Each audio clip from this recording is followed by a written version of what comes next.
One cohesive unit, we will continue to make a difference in the lives of those we serve and protect. Ang formal na pagbubukas ng Civil Disturbance Management Operations Seminar ay ginanap sa NPD Headquarters.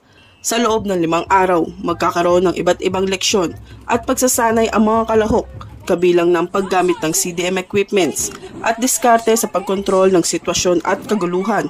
Hindi kayo makadaan dito, then na-deploy kayo, then may sumuntod sa'yo, pinalo mo agad ng shield o paton. Diba?